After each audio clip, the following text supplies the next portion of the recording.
Miramax. For years now, we've been fed the idea that Quentin Tarantino is set on retiring after he makes his next two movies. That was always his grand plan, and as the number of remaining films has got smaller and smaller, what he's going to do next has become an increasingly pertinent question.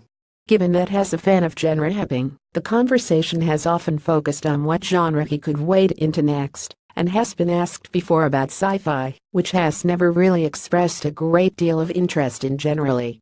Now though, TMZ have asked Tarantino if he would direct a Star Trek movie, and the director says that the idea would be worth having a meeting about.